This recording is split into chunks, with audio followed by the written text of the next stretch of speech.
ইতিমধ্যে যিসকলক আমি গ্ৰেজুৱেট টিচাৰ পোষ্ট গ্ৰেজুৱেট টিচাৰৰ এপইণ্টমেণ্ট দিলোঁ কিন্তু এপইণ্টমেণ্ট দিয়াৰ পাছতো কোনোবাই জইন নকৰিবও পাৰে এতেকে আমি জইনিং ৰিপৰ্টলৈকে আমি অলপ অপেক্ষা কৰিব লগা হ'ল যোৱাকালি আমি গ্ৰেজুৱেট টিচাৰ পোষ্ট গ্ৰেজুৱেট টিচাৰৰ সম্পূৰ্ণ জইনিং ৰিপৰ্ট আমি লাভ কৰিলোঁ লাভ কৰাৰ পাছত এতিয়া আমি বাকীসকলৰ ভেৰিফিকেশ্যনৰ প্ৰক্ৰিয়া আমি আৰম্ভ কৰিম আৰু প্ৰায় 40,000ৰ অধিক আবেদনকাৰী আছে গতিকে এইখিনি ভেৰিফিকেশ্যন গোটেইখিনি আমি নকৰোঁ ইয়াৰ যি merit list computerised result sheet আমাৰ লগত আছে সেইমতে আমি বিহুৰ পাছৰ পৰাই মাঘ বিহুৰ বন্ধৰ খোলাৰ লগে লগে আমি ফিজিকেল ভেৰিফিকেশ্যন আৰম্ভ কৰিম আৰু খুব সোনকালে আমি তাক সমাপ্ত কৰি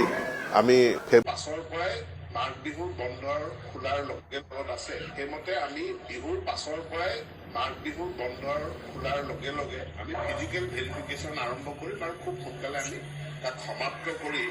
আমি ফেব্ৰুৱাৰী মাহতে আমি যাতে নিযুক্তি দিব পাৰোঁ তাৰ কাৰণে আমি প্ৰচেষ্টা আছে সেইমতে আমি বিহুৰ পাছৰ পৰাই মাঘ বিহুৰ বন্ধৰ খোলাৰ লগে লগে আমি ফিজিকেল ভেৰিফিকেশ্যন আৰম্ভ কৰিম আৰু খুব সোনকালে আমি তাক সমাপ্ত কৰি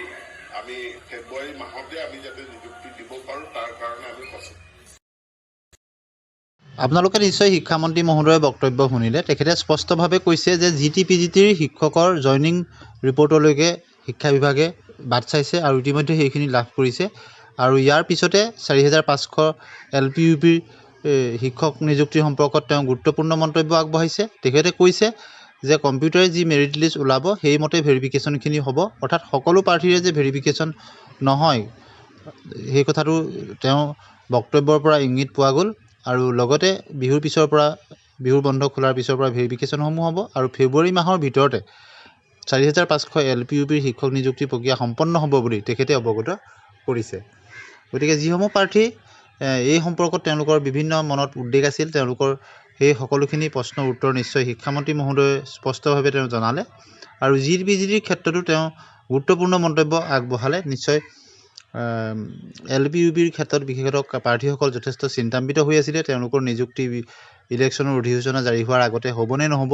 তাক লৈ গতিকে এতিয়া সেইবিলাক চিন্তা কৰাৰ কোনো প্ৰয়োজন নাই কিয়নো শিক্ষামন্ত্ৰী মহোদয়ে সকলো কথা খোলাখুলিকৈ